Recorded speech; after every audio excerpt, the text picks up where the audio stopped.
Ben, Tu vas aller dans le système d'Agoba. le système d'Agoba. Là, tu suivras l'enseignement de Yoda. C'est le maître Jedi qui m'a tout appris. Aujourd'hui, petite vidéo tranquille où tu vas pas te faire engueuler. Promis. Je suis pas toujours obligée de t'engueuler, tu vois. Aujourd'hui, je vais te parler tranquillement. Tu n'as pas besoin de regarder ton écran. Je vais quand même te faire défiler des vieux dessins, des nouveaux, parce que c'est dans le thème. Et donc, je vais te parler de comment j'ai appris et progressé en dessin. Alors, voilà une question qu'elle est bonne, n'est-ce pas? Bien entendu, c'est ma façon à moi, c'est la façon dont j'ai progressé moi. Il y a des gens, c'est totalement différent, ok? Donc moi, je vais te donner mes petits conseils. Voilà, tu les suis ou pas? Je ne vais pas te taper cette fois. Non, je suis pas toujours obligée de te taper, hein, ça va. Donc, tu n'es pas sans savoir que le dessin, c'est pas un don. Et oui, ça se travaille. Mais ne t'en fais pas. Si tu es motivé, tout va bien se passer. Mais si, tais-toi. Tout va bien se passer. Tu m'écoutes et ça va bien se passer. Première étape, il faut entraîner les muscles de la main à des petits mouvements précis différents de l'écriture. C'est-à-dire que quand t'es arrivé au CP, on t'a montré comment, avec tes petits doigts, tu allais faire tes lettres en toutes petites. Et bah, le dessin, tu dessines pas des petites lettres, ça marche pas comme ça, mais t'as quand même des muscles qu'il faut que tu habitues à faire des arrondis, des trucs comme ça, tu vois. Donc pour ça, j'ai commencé par décalquer. Et ouais, c'est pas une honte et c'est pas une abomination, mais c'est un très bon exercice pour prendre l'habitude de certains gestes. Lorsque tu deviens à l'aise, détache-toi du calque. Et là, tu te diriges vers la copie. Oh mon dieu, j'ai dit le mot terrible. Eh oui, mais écoute, ce qui est important lorsqu'on copie, c'est de le garder pour soi. T'en fais pas un truc commercial et surtout, et par politesse s'il te plaît, il faut citer l'auteur original, parce que le dessin t'appartient, certes, mais pas l'idée. Là, tu copies.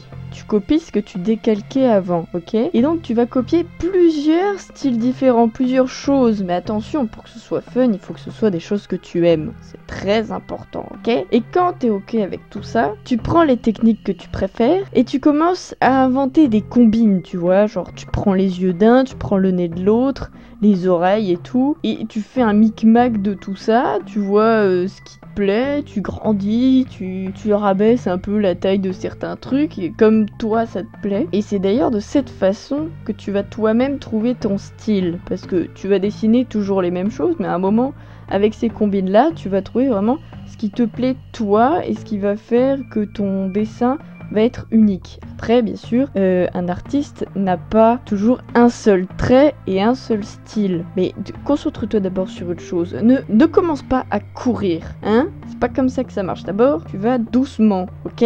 Oh, hein? J'ai dit que je m'énervais pas, mais là, tu commences à me chauffer, hein? Oh, ensuite, et surtout très important, ne reste pas dans ton petit cocon avec toi-même.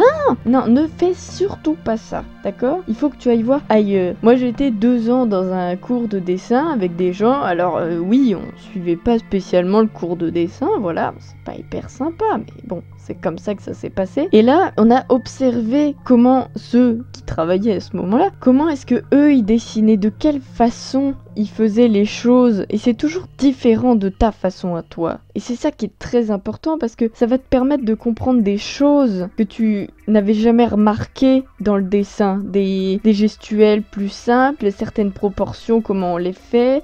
Ici, tel os, il arrive à tel endroit, effectivement, tout ça. Donc tu regardes les autres dessiner et ça va t'aider à comprendre des choses, tu vois. Et garde tes anciens dessins, ok? Même si tu trouves qu'ils sont laids, horribles, affreux, garde-les. Si tu as progressé, tu verras tes erreurs, parce que forcément, tu fais forcément des erreurs au début. Mais tu les gardes, et même, qui est hyper fun, ah si, je te jure, ça va être fun, attention, tu les redessines aujourd'hui avec ta progression. Et à chaque fois, tu gardes tout ce que t'as fait. Garde tout ce que t'as fait. Oh, tu le gardes.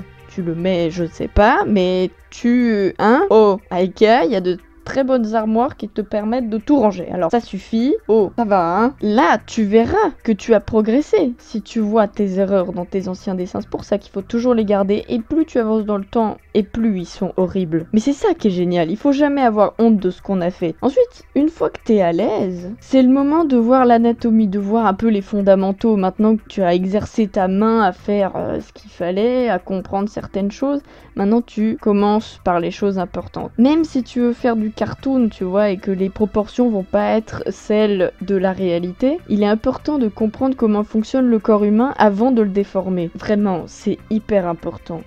Oh, c'est important. Donc je te mets dans le petit i là mes superbes vidéos sur l'anatomie, ok? Et ensuite, même si c'est relou, il faut que tu étudies un minimum la perspective. Parce que sans elle, pas de perso de 3/4, non? Enfin, pas des beaux persos de 3/4. Et pas de plongée ou de contre-plongée. Et donc, c'est con, hein, mais t'as pas le choix. T'es pas obligé d'en bouffer toute la journée, mais tu vas être obligé d'en faire. C'est hyper important. Et enfin, pour faire vivre le dessin, il faut que ton perso ait une position autre que debout statique, le robot de base. Non, il faut qu'il ait un peu, tu vois, un peu l'air de vivre. Et c'est là que tu utilises des références. Alors, les références pour les postures, c'est pas de la copie. Hein, c'est quand tu prends une image que t'aimes bien parce que tu aimes bien la position et que tu redessines ton personnage dans la position de la référence. Non, c'est pas de la copie, ok ?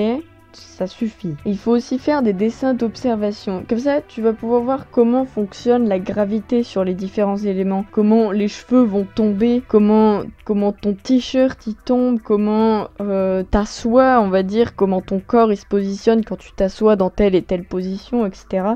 Quand ton personnage est sur un seul pied, c'est toutes ces choses-là qu'il faut voir quand tu dessines d'observation. Mais toutes ces choses sont très importantes. C'est relou, mais c'est très important. Voilà comment j'ai progressé et comment je progresse, parce que la perfection en dessin, petit moussaillon, ça n'existe pas. Et non, tu peux être le capitaine, mais tu seras jamais parfait dans ton dessin parce que ça n'existe pas. Non, tu commences pas à me contredire. Non, la perfection n'existe pas. Tu es tout le temps en train de progresser. C'est ça qui est merveilleux, tu vois. Mais il faut se faire des défis, genre quand tu trouves quelqu'un qui dessine mieux que toi, essaye de le dépasser, tu vois. Peut-être ça peut te donner envie d'aller plus vite, tu vois. Donc voilà, ne reste pas non plus sur un seul style, tu vois. Tu fais tes persos comme d'habitude, mais il y a des moments peut-être que il va falloir juste que tu fasses un portrait à côté, ou que tu fasses, allez, un fan art, parce que c'est quand même assez rigolo, ou que tu fasses à nouveau une copie, ou un décalcage, et c'est très bien, tu vois, il faut jamais tout le temps rester sur ce que tu fais, c'est pas bien. Non, quand on reste trop dans ce qu'on fait, ça tue ce qu'on fait, tu vois. Un peu philosophique ce que je dis et tout. Bon allez, je te laisse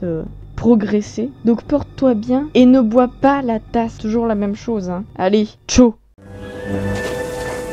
Système Dagobah. Oui, Dagobah. ça va peut-être pas sentir très bon, Yoda.